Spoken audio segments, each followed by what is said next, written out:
وسارعوا إلى مغفرة من ربكم وجنة عرضها السماوات والأرض أعدت للمتقين তুমি তোমার রবের মাগফিরাতের দিকে দৌড়াও, জান্নাতের দিকে দৌড়াও, অলসতা করো না, বক্র কোনো পথে যেও না, সেই পথটাই নিয়ে নাও।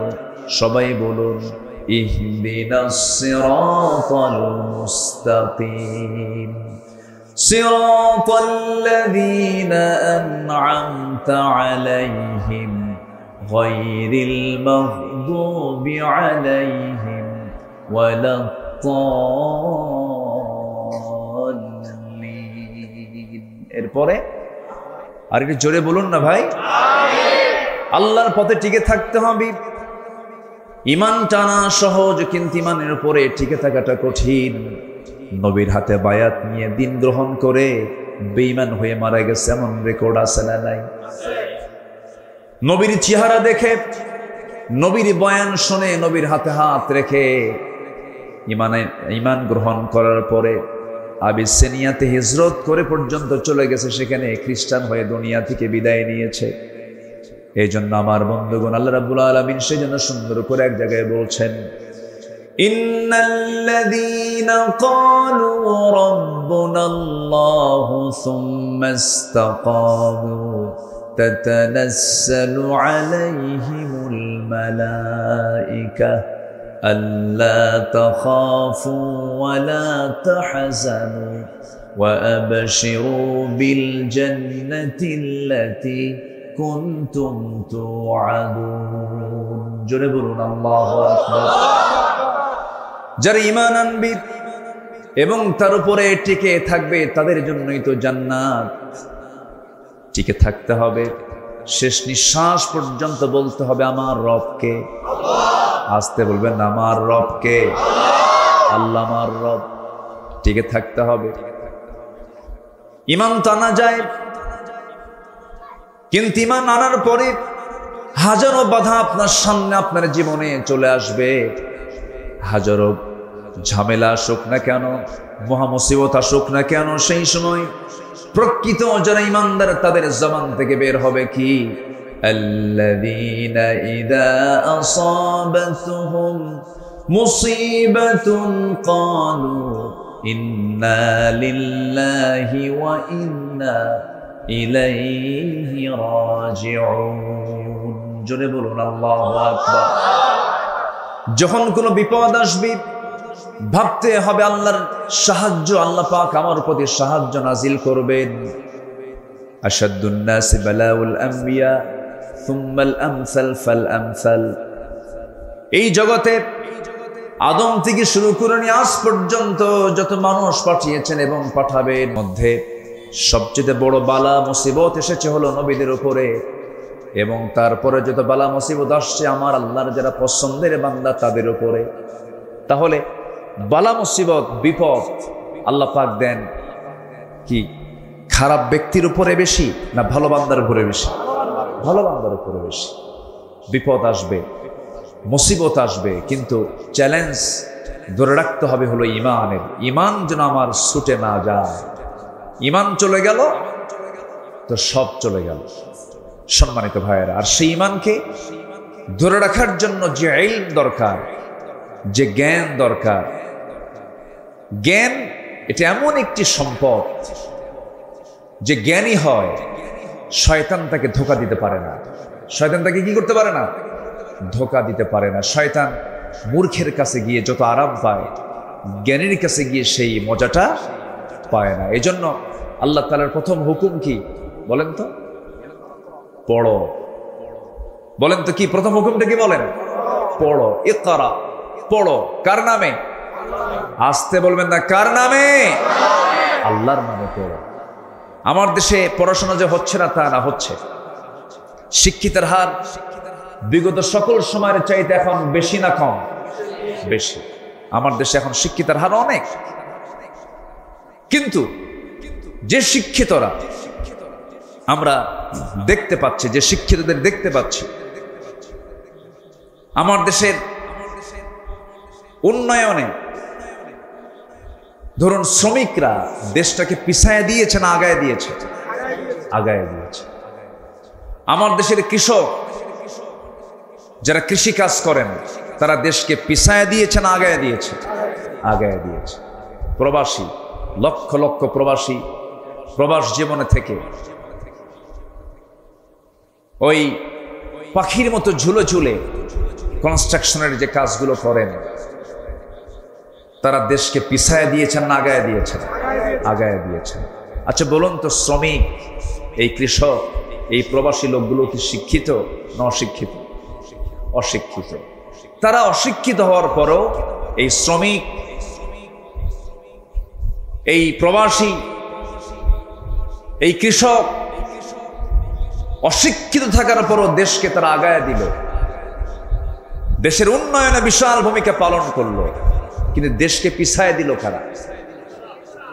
বলেন কারা? শিক্ষিতরা। কোন শিক্ষিতরা? যারা কোরআন শিখেছে তারা মনে হয় নাকি? বলেন বলেন তারা? তাহলে শিক্ষা দু প্রকার। দেশকে পিছায় দিয়েছে রুহের শিক্ষায় শিক্ষিত যারা, যে শিক্ষার মধ্যে প্রাণ আছে, ওহির শিক্ষার মধ্যে যে প্রাণটা আছে, এই শিক্ষায় শিক্ষিত লোকগুলো দেশকে পিছায় দেয় নাই। দেশের টাকা লোপাট করে বাইরে পাচার করেছে ওই সমস্ত শিক্ষিতরাই যারা কোরআন ছাড়া জ্ঞান অর্জন করে জাতিকে ঠকিয়ে দিয়েছে। সম্মানিত ভাইয়েরা, আমি বলছি না যে আপনি ইঞ্জিনিয়ার হবেন না, হবেন। আমি বলছি না আপনি ডাক্তার হবেন না, হবেন। কেন হবেন না? ডাক্তার হবেন, ইঞ্জিনিয়ার হবেন। কিন্তু সব জ্ঞান অর্জন আপনি করতে পারবেন, আপত্তি নেই। কিন্তু সবার ডাক্তার হওয়া ফরজ না, সবার ইঞ্জিনিয়ার হওয়া ফরজ না। কিন্তু সবার জন্য জান্নাত পাওয়ার জন্য কি শেখা ফরজ? বলেন বলেন বলেন, কি শেখা ফরজ? কোরআন শেখা সবার জন্য ফরজ। সম্মানিত ভাইয়েরা, এই জাতিকে কোরআন থেকে মাহরুম রাখা হয়েছে। আমরা এমন একটি শিক্ষানীতি দেখতে চাই। যেহেতু একটা মাদ্রাসার প্রোগ্রামে আসছি, আমি স্পষ্ট ভাষায় জানিয়ে দিতে চাই, আমরা সামনে এমন একটি শিক্ষানীতি দেখতে চাই যে শিক্ষানীতির ভিতরে সকল ফ্যাকাল্টিতে, সকল শিক্ষায়, সকল প্রতিষ্ঠানে সবার আগে 1 নম্বর সিলেবাস হবে কোরআন। এটা কি দেখতে চান আপনারা? জাতি তখনই ভালো হবে যখন জাতির হাতে তুলে দেওয়া হবে কি কি তুলে দেওয়া হবে? কোরআন। কিন্তু আমি নিজেও ঢাবির ছাত্র ছিলাম, ঢাকা ইউনিভার্সিটিতে পড়াশোনা করেছি। বিগত সময়ে যে রাজনীতিগুলো আমরা দেখেছি, ছাত্রদের হাতে কোরআন তুলে দিয়েছে না অস্ত্র তুলে দিয়েছে? কোরআন তুলে দিয়েছে না মাদক তুলে দিয়েছে? কোরআন তুলে দিয়েছে না নারী তুলে দিয়েছে? আমরা সেই নেতৃত্ব দেখতে চাই না। সকল বাতিল নেতৃত্বকে না বলে, সকল বাতিল নেতৃত্বের মুখে ঝাঁটা মেরে আমরা একটি সৎ নেতৃত্ব বাংলার জমিনে গড়ে তুলতে চাই। সবাইকে রাজি আছেন? রাজি আছেন কারা কারা? একটু হাত উঁচু করে দেখান। মুসলমান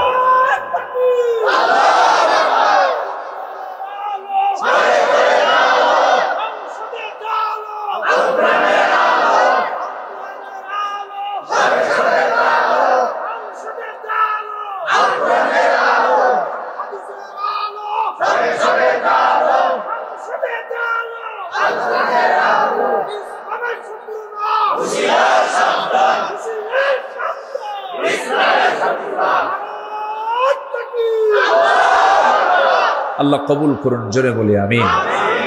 রাগ করতেছেন মনে হয়।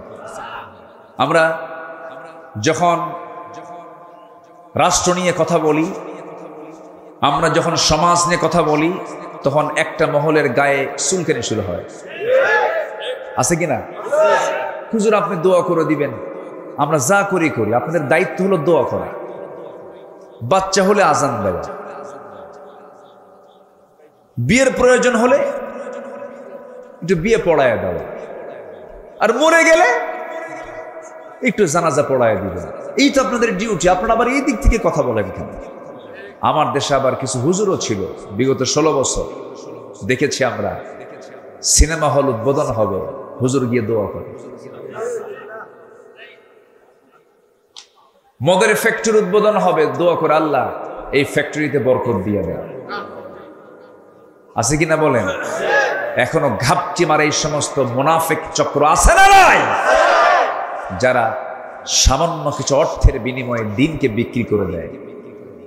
ইয়াহিয়া তাকের একটা কথা খুব পছন্দ হয়েছে, ছাগলের দাম 20,000 টাকা, আর একটা ব্যক্তি তার ইমান বিক্রি করে 500 টাকা দিয়ে।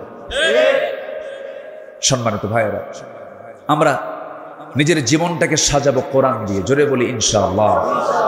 আমি 8টি পয়েন্টে কথা বলতে চাই, সময় লাগবে, আমাকে সময় দেবেন? আমার আবার তবিয়ত হলো একটু সময় নিয়ে কথা বলা, এটা অভ্যাস। আমি যারা আমার আলোচনা শোনেন, আমি একটু সময় নিয়ে কথা বলি, সময় আমাকে দিলে আমি তাহলে কথা বলা শুরু করতে পারি। কারো কোনো আপত্তি নাই তো? হয়তো কষ্ট হচ্ছে আপনাদের, একটু গরম, অসুবিধা হচ্ছে, একটু মনোযোগ দিয়ে শুনবেন। আল্লাহ তুমি শোনার তৌফিক দান করুন। জোরে বলি আল্লাহুম্মা আমিন। কোরআনের আলোকে প্রকৃত মুমিনের আদর্শ চরিত্রের একটা রূপরেখা আমি তুলে ধরতে চাচ্ছি। আমরা আমাদের চরিত্রকে সুন্দর করে সাজাবো হলো কোরআন দিয়ে। জোরে বলি ইনশাআল্লাহ।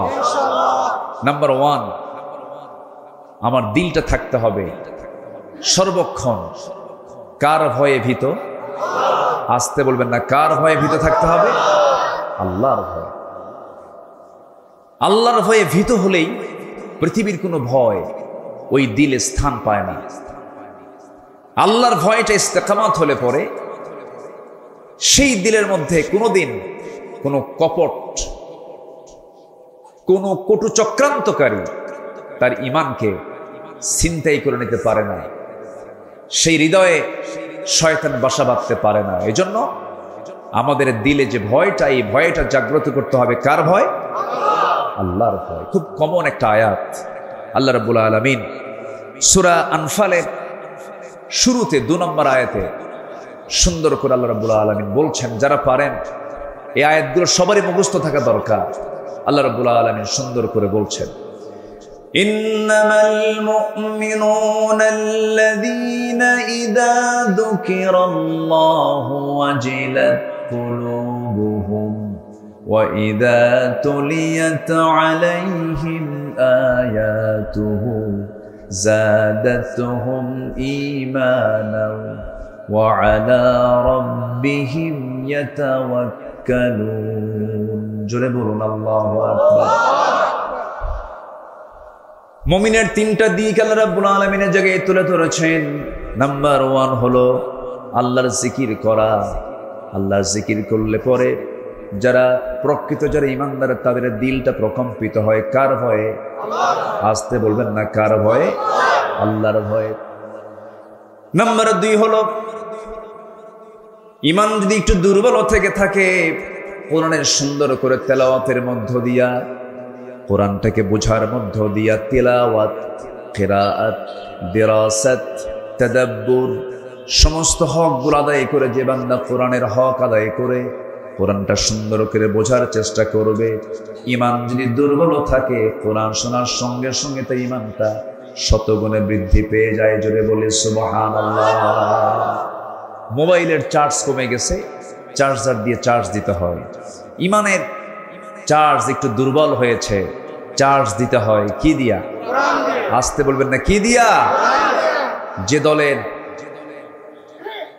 রাজনীতি কোরআন দিয়ে নয়, সেই দল করা হারাম। আসতে কন কেন? আসতে কন কেন? মুসলমান কখনো জাতীয়তাবাদকে বিশ্বাস করতে পারে না। মুসলমান কখনো সেকুলারিজমকে বিশ্বাস করতে পারে না। মুসলমান কখনো ক্যাপিটালিজমকে বিশ্বাস করতে পারে না। মুসলমান কখনো মানুষের তৈরি করা কোনো ইজমকে, কোনো মতবাদকে, তন্ত্রমন্ত্রকে বিশ্বাস করতে পারে না। মুসলমান বিশ্বাস করবে কার দেওয়া বিধানকে? আল্লাহর দেওয়া বিধানকে মুসলমান বিশ্বাস করবে। তাহলে কোরআন তেলাওয়াত করলে পরে, কোরআনটার সঙ্গে সম্পর্ক রাখলে পরে ইমানের চার্জ কমে না বাড়ে? আসতে বলবেন না, কমে না বাড়ে? বাড়ে। অতএব যেখানে কোরআন পাবেন, যেখানে কোরআনওয়ালা পাবেন, সেই জায়গায় আমাদের বৈঠক বেশি হওয়া দরকার, তাদের সঙ্গে যোগ সাজস বেশি রাখা দরকার। যেখানে গেলে বিড়ি পাওয়া যায়, যেখানে গেলে পরে ইয়াবার ট্যাবলেট পাওয়া যায়, যেখানে গেলে পরে অস্ত্র পাওয়া যায়, যেখানে গেলে পরে চাঁদার ভাগ পাওয়া যায়, যেখানে গেলে পরে নারী পাওয়া যায়, ওই সমস্ত জায়গাকে আমাদের মাইনাস করতে হবে। ঠিক কিনা বলেন? এমন জায়গা আছে না নাই আমার দেশে? আসতে বলবেন না, আছে না নাই? আচ্ছা, সম্মানিত ভাইয়েরা, তাহলে ঈমান বৃদ্ধির জন্য মাধ্যম হলো এই কিতাবের সঙ্গে সম্পর্ক রাখা। আর জিকির করলে দিলে ভয় সৃষ্টি হয়। কার ভয়? আল্লাহর ভয়। নাম্বার 3 হলো ওই সমস্ত বান্দাগুলো যারা আল্লাহকে ভয় করে, আল্লাহর কালামকে যারা সুন্দর করে তেলাওয়াত করে, ওই সমস্ত বান্দার আরেকটা গুণ হলো ওই সমস্ত বান্দাগুলো জীবনের সকল জায়গায় ভরসা রাখে কার উপরে? আসতে বলবেন না, কার উপরে? আল্লাহর উপরে। আল্লাহ রাব্বুল আলামিন বলেন, فَإِذَا عَزَمْتَ فَتَوَكَّلْ عَلَى اللَّهِ إِنَّ اللَّهَ يُحِبُّ الْمُتَوَكِّلِينَ। যখন তোমরা কোনো সিদ্ধান্তহীনতায় পড়ে যাবে, যখন তোমরা কোনো কঠিন মুসিবতের মধ্যে পড়ে যাবে, সেই সময় তোমরা আমার উপরে ভরসা করবে। আমি আল্লাহ রাব্বুল আলামিন আমার প্রতি ভরসা করনেওয়ালা, আমার প্রতি যারা ভরসা করে আমি তাদেরকে দারুণ ভালোবাসি। জোরে বলি সুবহানাল্লাহ। তাহলে আমাদের ভরসার জায়গাকে আসতে বলবেন না, কে? জনগণ সকল ক্ষমতার উৎস। ভরসা না এটা? এটা কি ভরসা? ভরসা নয়। সকল ক্ষমতা কার? সকল ক্ষমতার উৎস কে? আল্লাহ তাআলা। আল্লাহর ভয় থাকতে হবে। সাইয়েদনা ওমর ফারুক রাদিয়াল্লাহু তাআলা একদিন জাহান্নামের আয়াত শুনতেছিলেন। কিসের আয়াত বলেন তো? জাহান্নাম। এটা কোথায় আছে? বলেন বলেন, জাহান্নামের আয়াত কোথায়? কোরআন। শোনা মাত্রই অস্থিরতা বেড়ে গেল, খুব কাঁদতেছেন। কাঁপতে কাঁপতে অঝরে ঝাড়ায় তিনি চোখের পানি ফেলতে লাগলেন। অস্থির চিত্ততা নিয়ে তিনি নিজেকে বলছেন, ওই হাকায়া ওমর আন্না লাকান নাজাহ। ওমর, তোমার জন্য কি নাজাত আছে নাকি? তোমার জন্য কি নাজাত আছে নাকি? চিৎকার করে করে কান্নাকাটি করছেন, চোখের পানি ফেলে ফেলে কাঁদতেছেন। অথচ যে ওমর আল্লাহ রাব্বুল আলামিন দুনিয়ার জিন্দেগিতে জান্নাতের ঘোষণা দিয়েছেন, ওমর জান্নাতি। রাসূল নিজে বলেছেন, ওমর ফিল জান্নাহ, আমার ওমর জান্নাতি। সে ওমর যদি জাহান্নামের আয়াতগুলো শুনতে শুনতে অস্থির হয়ে যান, চোখের পানি ফেলে ফেলে কাঁদেন। এই জীবনের বৃদ্ধির দিকটা আমরা যদি নিজের জীবনে বাস্তবায়ন করতে চাই, জাহান্নামের যে আয়াতগুলো আছে, আয়াতগুলো আমাদের সামনে নিয়ে আসার দরকার আছে না নাই? আছে। আমরা সুন্দর করে কোরআনটা পড়বো। জোরে বলি ইনশাআল্লাহ। কোরআনটা বেশি বেশি পড়বো, বেশি বেশি শুনবো। কোরআন শুনবো বেশি, গান শুনবো।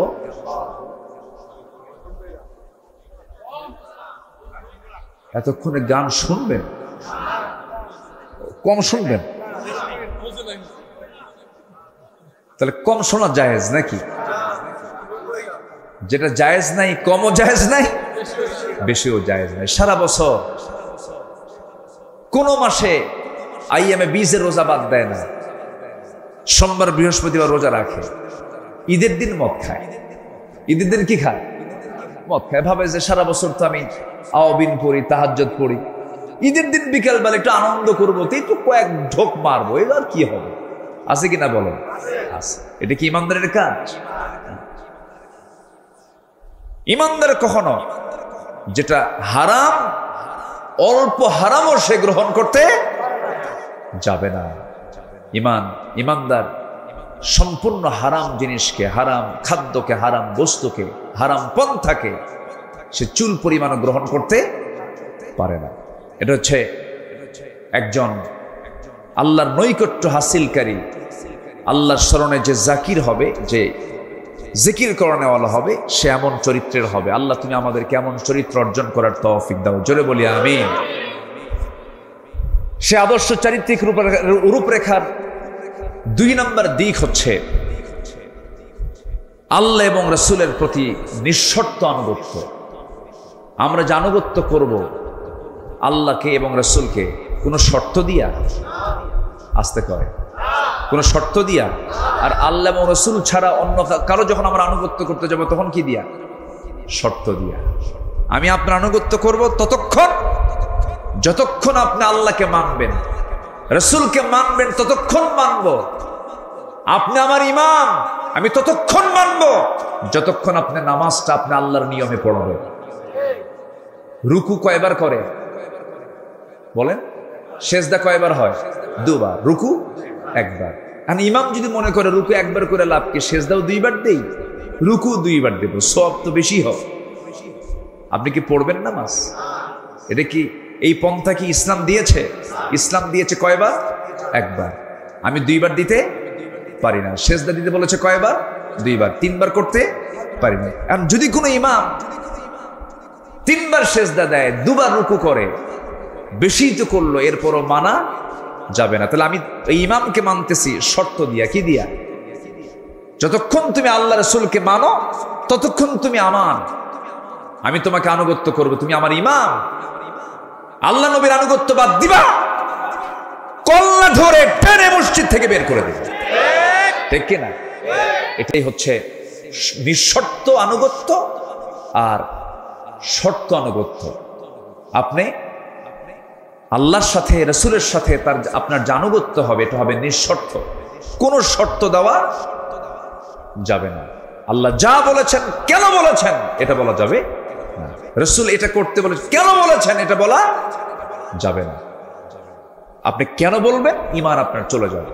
আল্লাহ যা বলেছেন, সামিআনা ওয়া আতাআনা, শুনলাম, সঙ্গে সঙ্গে তা মানব। জোরে বলি ইনশাআল্লাহ। আল্লাহ রাব্বুল আলামিন বলেন, ইয়া আইয়ুহাল্লাযীনা আমানু আতিউল্লাহা ওয়া আতিউর রাসূল ওয়া লা তুবতিলু আ'মালাকুম। আল্লাহ পাক আরেক জায়গায় বলছেন, ইয়া আইয়ুহাল্লাযীনা আমানু আতিউল্লাহা ওয়া আতিউর রাসূল ওয়া উলিল আমরি মিনকুম ফাইন তানাযা'তুম ফি শাইইন ফারুদ্দুহু ইলাল্লাহি ওয়ার রাসূল। জোরে বলুন আল্লাহু আকবার। আল্লাহর আনুগত্য করো, নবীর আনুগত্য করো, তোমাদের মধ্যে যারা লিডার তাদের তোমার আনুগত্য করো। তবে তারা যদি কোনো ঝামেলায় পড়ে যায়, কোনো ঝামেলায় তোমরা যদি পড়ে যাও, সেক্ষেত্রে তোমরা ফিরে যাবে ফারুদ্দুহু ইলাল্লাহি ওয়ার রাসূল, আল্লাহ এবং রাসূলের দিকে। অর্থাৎ আল্লাহ এবং রাসূলের যে আনুগত্য করবে, এই আনুগত্যের মাঝে কোনো শর্ত আরোপ করা যাবে না। আমার বন্ধুগণ, একটু কান লাগায় মনোযোগ দিয়ে সবাই শোনার চেষ্টা করবেন। সাহাবায়ে কেরাম নবীর আনুগত্য করেছেন, কোনো শর্ত দিয়ে তারা আনুগত্য করেন নাই, হাসি মুখে জীবন দিয়েছেন। রাসূল যখন যা বলেছেন, সাহাবায়ে কেরাম কোনো শর্ত লাগায় তারা আনুগত্য করেন নাই, সঙ্গে সঙ্গে তা মেনে নিয়েছেন। আল্লাহ রাব্বুল আলামিন আমার রাসূলকে এত দাম দিয়েছেন, এত সম্মান দিয়েছেন। আমার আল্লাহ রাব্বুল আলামিন রাসূলকে সম্মান দিতে গিয়ে গোটা বান্দাকে জানিয়ে দিচ্ছেন, ও আমার বান্দারা, আমার যদি ভালোবাসা পেতে চাও, একজন ব্যক্তির আনুগত্য তোমার জন্য আমি আল্লাহ অপরিহার্য করে দিলাম, সেটা হলো আমার রাসূলের আনুগত্য করা। আমার যদি ভালোবাসা পেতে চাও, আমার মুহাব্বত যদি তুমি অর্জন করতে চাও, শর্ত হলো আমার নবীর তোমরা ইত্তেবা করবে। আল্লাহ রাব্বুল আলামিন বলছেন, ফাত্তাবিউনি ইউহিব্বুকুমুল্লাহ ওয়া ইয়াগফির লাকুম যুনুবাকুম ওয়াল্লাহু গফুরুর রহিম। জোরে বলুন আল্লাহু আকবার। আল্লাহর যদি ভালোবাসা পেতে চাও, নবীর আনুগত্য করো, নবী যা কিছু বলেছেন তা তোমরা ফলো করো। ব্যক্তি জীবন থেকে শুরু করে নিয়া তোমার যত জীবন আছে প্রত্যেকটা জীবনের প্রত্যেকটা অঙ্গনে নবীকে মানো, নবীকে ফলো করো, নবীর তোমরা আনুগত্য করো। ব্যক্তি জীবনে রাসূলকে মানবে, রাষ্ট্রীয় জীবনে রাসূলকে মানবে না। ধর্মীয় জীবনে নামাজকে মানবে, রোজাকে মানবে, কিন্তু রাজনীতির ময়দানে গিয়ে তুমি রাসূলকে মানবে না। তুমি নবীর তো উম্মত হতে পারো না, তুমি একজন ভণ্ড প্রতারক। আসতে কন কেন? এরকম ভণ্ড প্রতারক তো আমার দেশে নাই মনে হয়। আসতে বলবেন না, আছে না নাই? সম্মানিত ভাইয়েরা, রাসূলকে ভালোবাসা মানে এটা নয় একটু দুরূদ শরীফ পড়লাম, হ্যাঁ সওয়াব পাবেন, অবশ্যই দরুদ পড়লে সওয়াব পাবেন না কেন? দরুদ পড়লেন, মুখে সুন্দর একদম মুখ ভরা দাড়ি রাখলেন, মাথায় পাগড়ি পরলেন, একটু আতর লাগালেন, মেসওয়াক করলেন, সমস্যা নাই, এগুলো সুন্নাহ, ভালো, আলহামদুলিল্লাহ, কোনো সমস্যা না। আমি বলছি না যে এগুলোর গুরুত্ব ইসলামে নাই, আছে, কিন্তু মুখের দাড়ি কিন্তু আবু জেহেলেরও ছিল। এরপরে পোশাক আশাক দিয়ে যদি জান্নাত পাওয়া যেত, বর্তমান বিশ্বে অন্যান্য ধর্মের অনেক পোশাক আছে যেটা ইসলামের সঙ্গে মিলে যায়, আছে কিনা বলুন? মিলে যায়। আল্লাহ তাআলা বাহ্যিক কোনো কিছুকে প্রাধান্য দিবেন না। ইন্নাল্লাহা লা ইয়ানজুরু ইলা সুওয়ারিকুম ওয়ালা ইলা জাসামিকুম ওয়ালাকিন ইয়ানজুরু ইলা কুলুবিকুম ওয়া আমালিকুম। আল্লাহ তোমাদের দেহ দেখবেন না, আল্লাহ তোমাদের চেহারা দেখবেন না, আল্লাহ দেখবেন তোমার ভিতরটা এবং তোমার আমলটা আল্লাহ পাক দেখবেন। সম্মানিত বন্ধুগণ, সম্মানিত ভাইয়েরা, এই জন্য নবীর প্রতি এবং আল্লাহর প্রতি যে আনুগত্য হবে, এই আনুগত্যের মাঝে কোনো শর্ত আরোপ করা যাবে না। সম্মানিত ভাইয়েরা, সাদ ইবনে মুআজ রাদিয়াল্লাহু তাআলা আনহু একজন সাহাবী, যিনি 30 বছর বয়সে ইসলাম কবুল করেন, 35 বছর বয়সে শাহাদাত বরণ করেন। ইসলাম পেয়েছেন কয় বছর? বলেন, কয় বছর পেয়েছেন? মাত্র 5 বছর। এই 5 বছর তিনি ইসলাম পেলেন। প্রথম যে যুদ্ধ হলো বদর, বদর যুদ্ধের দিন তিনি বদরের ময়দানে দাঁড়ালেন। এই যুদ্ধটা ছিল কি সমান সমান যুদ্ধ না অসম যুদ্ধ? অসম। 313 কোথায় আর 1000 কোথায়? অশ্বারোহী কোথায় আর পদাতিক কোথায়? পায়ে হেঁটে যাওয়া আর ঘোড়ার পিঠে থেকে যুদ্ধ করা, অস্ত্র হাতে নিয়ে যুদ্ধ করা আর অস্ত্র ছাড়া যুদ্ধ করা, একটা অসম যুদ্ধ ছিল। সেই যুদ্ধের ময়দানে এই সাদ বিন মুআজ রাদিয়াল্লাহু তাআলা আনহু যখন আমার নবী যখন ডাকলেন দীপ্ত কণ্ঠে, সেই বদরের ময়দানে দাঁড়িয়ে তিনি বলছেন, ফাওয়াল্লাযী বা'আসাকা বিল হক, আল্লাহর কসম করে বলছি যিনি আপনাকে সত্য সহ প্রেরণ করেছেন, লাউস্তাআরাতু বিনা হাযাল বাহর, হে রাসূল, আপনি যদি আমাদেরকে সমুদ্রের দিকে অগ্রসর করতে বলেন, আমরা অগ্রসর হব, ঝাঁপিয়ে পড়ব, আপনার আনুগত্যের বাইরে আমরা এক চুল পরিমাণ যাব না। জোরে বলে সুবহানাল্লাহ। সেই সাহাবী বদরে গেলেন, উহুদও গেলেন, খন্দকের যুদ্ধ পরপর এই 3 নম্বর যুদ্ধে অংশগ্রহণ করলেন। মাত্র 5 বছর তিনি ইসলাম পেয়েছেন, 30 বছরের দিন গ্রহণ করলেন, 35 বছরে দুনিয়া থেকে বিদায় নিলেন। যখন উহুদের ময়দানে, খন্দকের পরীক্ষা খননের যুদ্ধের ময়দানে যখন তিনি উপস্থিত, যুদ্ধ শেষ হওয়ার মাঝেই একটা আক্রমণ তার প্রতি করা হলো, রক্তক্ষরণ শুরু হয়ে গেল। সে রক্তক্ষরণে তিনি রক্ত শূন্যতায় পড়ে গেলেন। এক পর্যায়ে তাকে বাঁচানো গেল না, তিনি দুনিয়া থেকে বিদায় নিলেন।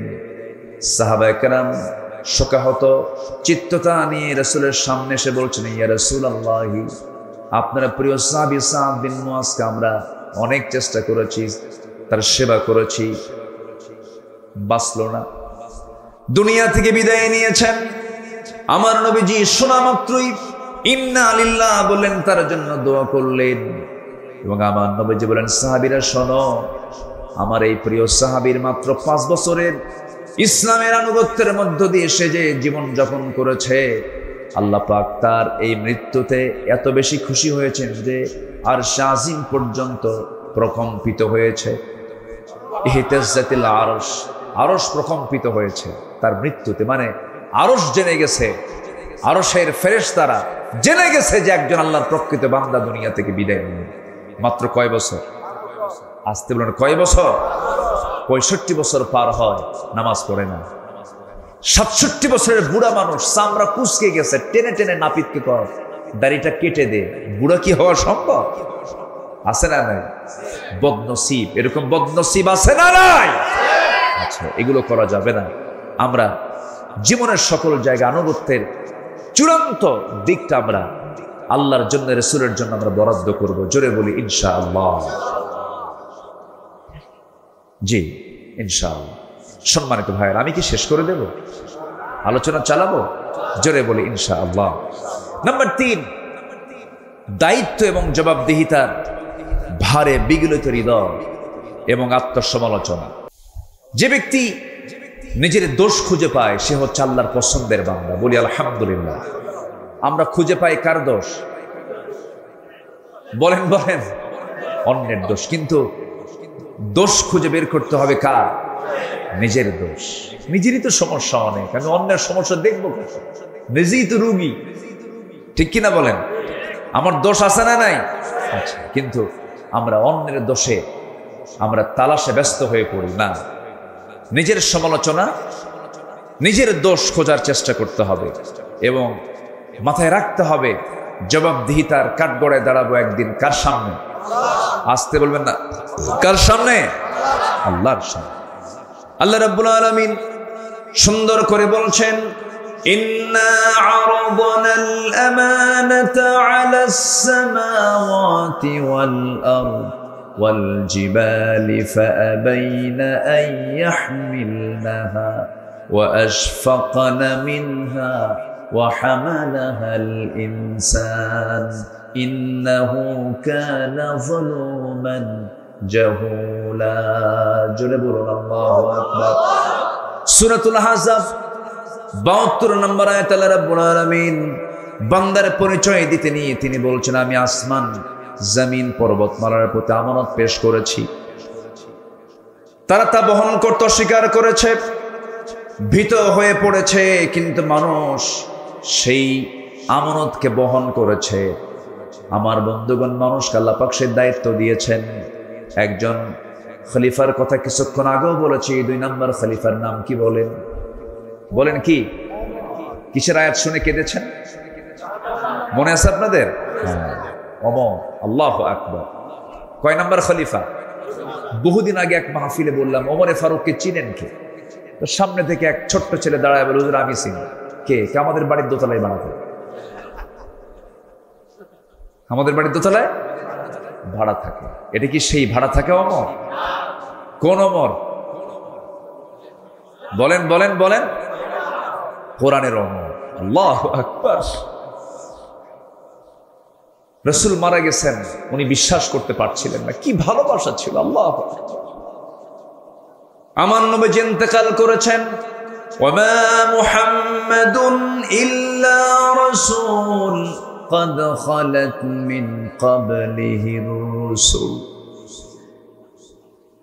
এই আয়াত নাযিল হয়েছে আগে, কিন্তু ওমর ফারুকের কানে যখন সংবাদ একজন দিয়ে দিল, ওমর তুমি কি জানো রাসূল দুনিয়া থেকে বিদায় নিয়েছেন? নাঙ্গা তরবারি তিনি বের করলেন, বের করে বলছেন, দ্বিতীয়বার কোনো ব্যক্তি আমার কানে যদি সংবাদ দিতে আসো রাসূল ইন্তেকাল করেছেন, আমি তার গর্দান উড়াইয়া দেব। নবীর প্রতি তার এত প্রেম ছিল, এত মোহাব্বত ছিল, এত গাঢ় সম্পর্ক ছিল। সব সাহাবী রাসূলকে ভালোবেসেছেন, কিন্তু ওমর ফারুকের ভালোবাসা একটু ভিন্ন ছিল। রাসূলকে দারুণ তিনি মোহাব্বত করেছেন। নবীর প্রতি চুল পরিমাণ কোনো বেয়াদবি তিনি সহ্য করতে পারতেন না। সবার কম বেশি ইতিহাসগুলো জানা আছে। এক মুনাফিক নবীর কাছে বিচার চাইতে আসলো, এসে বলতেছে, ইয়া রাসূলুল্লাহ, বিচারটা আমার চাই। কি বিচার? ইহুদির সাথে আমার গন্ডগোল লাগছে, একটু বিচারটা করে দেন। নবীজি মুনাফিকের পক্ষে রায় না দিয়া রায়টা দিয়েছেন ইহুদির পক্ষে। কারণ রাসূল কি মুসলমান দেখবেন, ইহুদি দেখবেন না, আইন দেখবেন। বলেন কি দেখবেন? কি দেখবেন? ইআদিলু হুয়া আকরাবু লিত্তাকওয়া, ইআদিলু হুয়া আকরাবু লিত্তাকওয়া। আদালত ঠিক রাখো, এটাই হলো তাকওয়ার জায়গা। এটা কিসের জায়গা? তাকওয়ার জায়গা কি মসজিদ না বাজার? ভালো করে কম। বাজার না, বাজার না নাকি? বলেন বলেন বলেন। উত্তর হলো তাকওয়ার জায়গা মসজিদ, বাজার। কিন্তু আমরা কি মনে করি? তাকওয়ার জায়গা শুধু মসজিদ, আর বাজারে গিয়ে ওজন হেরফের করে। ইয়াদিলু হুয়া আকরাবু লিত্তাকওয়া। কষ্ট পেলে শেষ করে দেই নাকি? আচ্ছা, সেই ওমর ফারুক রাদিয়াল্লাহু তাআলা আনহু, তার কাছে ওই মুনাফিক এসে বলল, নবীর কাছে বিচার চাইতে গেলাম, রাসূল ভাবছিলাম আমি মুসলমান, নবী আমার পক্ষে রায় দিবেন।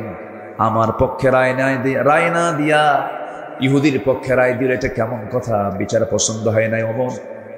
বিচার সানি করো, সানি বিচার করো, দ্বিতীয় বিচার করো। সাইয়্যিদুনা ওমর ফারুক রাদিয়াল্লাহু আনহু কাছে এই কথাটা এত জঘন্য মনে হলো, এতটা আপত্তিকর মনে হলো, কাউকে বলার প্রয়োজন মনে করলেন না। শুধু বললেন, তুমি একটু দাঁড়াও, ভিতর থেকে আসি। ভিতরে গেছেন, হাতের মধ্যে কি নিয়েছেন বলেন? কি নিয়েছেন? কার প্রতি ভালোবাসা? নবীর প্রতি ভালোবাসা। চিন্তা করে দেখো, অন্য কথাও তো বলতে পারতেন, বেকুব, বেয়াদব, নবীর বিচার পছন্দ হয় না, যাও এখান থেকে, বলতে পারতেন। ভাবলেন এটা তো বদমাইশ, এটা বাঁচাবই না। তরবারি হাতে নিলেন, কোনো কথা নাই, বাইরে এসে একটা শব্দ বের করার মতো সুযোগও দিলেন না। তরবারি তার গর্দান বরাবর মেরে দিলেন। মুনাফিক দুনিয়া থেকে বিদায় নিল। আমার নবীর কাছে সংবাদ চলে গেছে। রাসূল ভাবলেন, আহারে ওমর বুঝি একটা খুন করে ফেললো।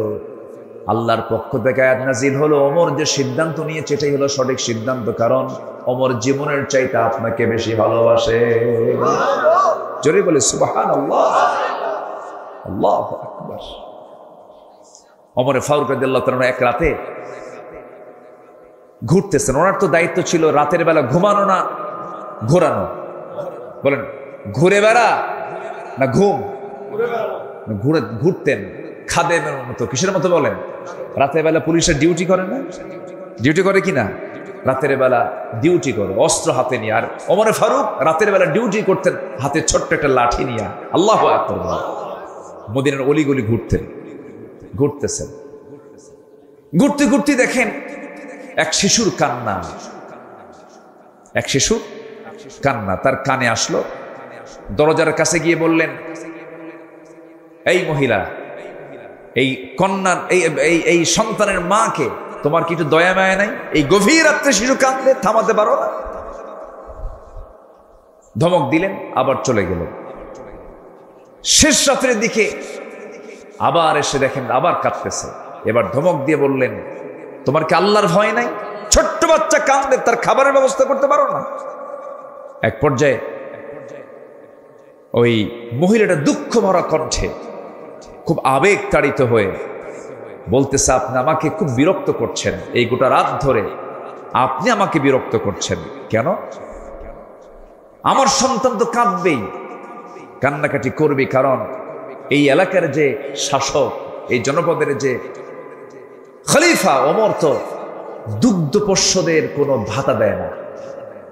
দুগ্ধপোষ্যদের কোনো ভাতা দেয় না। কার দোষ ধরে দিল? বলেন কার দোষ? মহিলা তো আর চেনে না যে সামনে কে দাঁড়ায় কথা কয়। সাইয়্যিদুনা ওমর ফারুক জিব্বায় মারলেন কামড় আর বলেন, ইন্না লিল্লাহ। আমি কাকে ধমক দেই? ধমক তো আমার খাওয়ার কথা। আল্লাহু আকবার বলবেন। জানা হলো শিশুটার বয়স কত? কয়েক মাস বয়স। দুগ্ধপোষ্যদের ভাতা দেওয়া হয় না। সেজদায় পড়ে তিনি কান্নাকাটি শুরু করে দিলেন আর বলছেন, আল্লাহ তোমার এই অধম বান্দা ওমর হাজারো সন্তান, হাজারো তোমার বান্দাকে হত্যা করেছে। আমার রাষ্ট্রে তো দুগ্ধপোষ্য মাদের কোনো ভাতা দেওয়া হয় নাই। আমি বড় ভুল করেছি আল্লাহ, সিদ্ধান্ত নিলাম আজকের দিন থেকে আমার জনপদে যত দুগ্ধপোষ্য মা থাকবে সকল মার জন্য আজকে থেকে ভাতা চালু করে দিলাম। আল্লাহু আকবার বলো। তারা নিজেকে সংশোধন করেছেন কার ভয়ে? আর আমার দেশে দুগ্ধপোষ্যের ভাতা দেবে কখন? ওদের নিজের ভাতাই তো হয় না, ঠিক কিনা বলো? দেশের সম্পদ দেশে রাখলেও হতো, দেশের সম্পদগুলো দেশেও রাখলো না। এই যে মিলিয়ন বিলিয়ন ডলারগুলো তারা দেশ থেকে পাচার করেছে। তারা দেশে রাজনীতি করতে চান, ভালো কথা, রাজনীতি করবেন না কেন? টাকাগুলো আনেন, আসতে কন কেন? ঠিক কিনা বলেন? টাকাগুলো ওর বাপের না তো? ওর বাপের টাকা না, টাকাগুলো ফেরত আনো। গত জুলাই 24-এর আন্দোলনে যে সমস্ত মার কোল খালি হয়েছে, সেই সমস্ত মার কোলে সন্তান ফেরত না দেওয়া পর্যন্ত রাজনীতির অধিকার তোমাদের থাকতে পারে না। নিজের চোখে দেখেছি আমি। জুলাই আমি ঢাকায় ছিলাম, বৃষ্টির মতো গুলি করা হয়েছে, পাখির বাচ্চার মতো গুলি করে হত্যা করা হয়েছে। হাত চলে গেছে, পা চলে গেছে, চোখ চলে গেছে। এই জীবনগুলো দিয়েছে যারা, এই জাতির একটা বড় দোষ আছে, ইতিহাস দ্রুত ভুলে যায়। ইতিহাস দ্রুত ভুলে যায়। সম্মানিত ভাইয়েরা, আমরা সব দেখা শেষ করেছি। আমরা 16 বছরের শাসন দেখেছি, 25 বছরের শাসন দেখেছি, 9 বছরের শাসন দেখেছি, কেয়ারটেকার গভর্নমেন্ট দেখেছি, সব দেখা শেষ করেছি। আগামীর দেশ আমরা দেখতে চাই কোরআনের দেশ। আগামীর সরকার আমরা দেখতে চাই কোরআনের সরকার। রাজি আছেন কারা কারা? হাত উঁচু করে দেখা।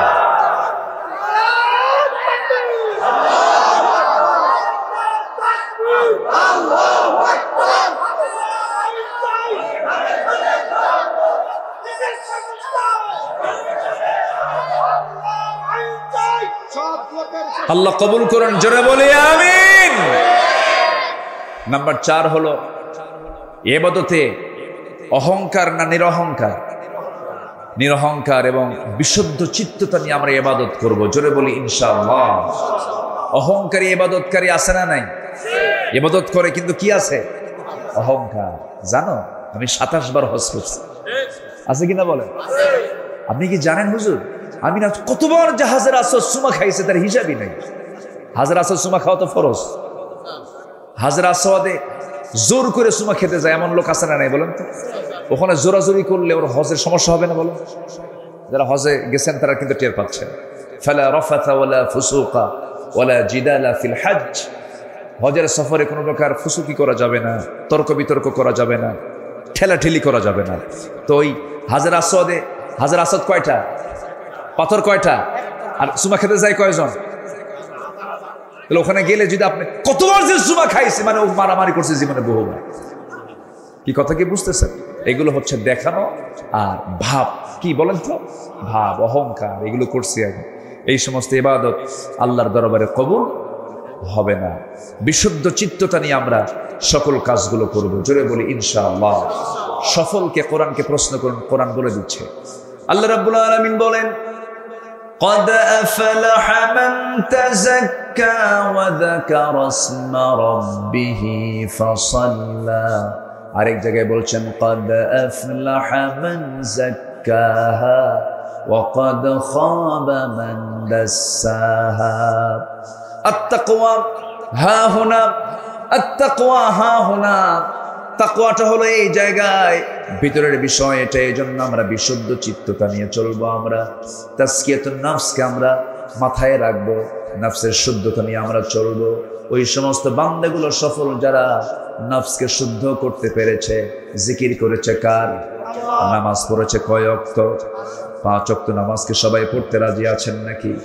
এটা হাত উঁচু করে দেখান তো দেখি, জোরে বলি ইয়া আল্লাহ, আমাদেরকে 5 ওয়াক্ত সালাত আদায় করার তৌফিক তুমি আল্লাহ দিয়া দাও। জোরে বলি আমিন, আরো জোরে আমিন। হাত নামান। নাম্বার 5 হলো ধোঁকাবাজি, প্রবঞ্চনা মুক্ত সৎ জীবন। আমরা এটা চেষ্টা করব গঠন করার। জোরে বলি ইনশাআল্লাহ। ইত্তাকুল্লাহ ওয়া কুনু মা'আস সাদিকিন। আমরা এই গুণটা অর্জন করার চেষ্টা করব। নাম্বার 6 হলো তাকওয়া। একমাত্র ভয় থাকবে কার? আল্লাহ পাকের। নাম্বার 7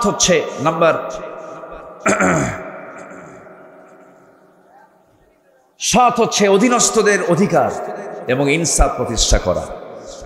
আমার যে অধীনস্থ, ওয়াখফিদ জানাহাকা লিল মুমিনিন, এই বিষয়ে আমরা খেয়াল করার চেষ্টা করব। নাম্বার 8 হলো ন্যায় বিচার প্রতিষ্ঠায় আপোষহীন থাকতে হবে। আমাদের সবচেয়ে বড় ঘাটতি হলো এই রাষ্ট্রের সবচেয়ে বড় ঘাটতি হলো ন্যায় বিচারের অভাব। ঠিক কিনা বলুন?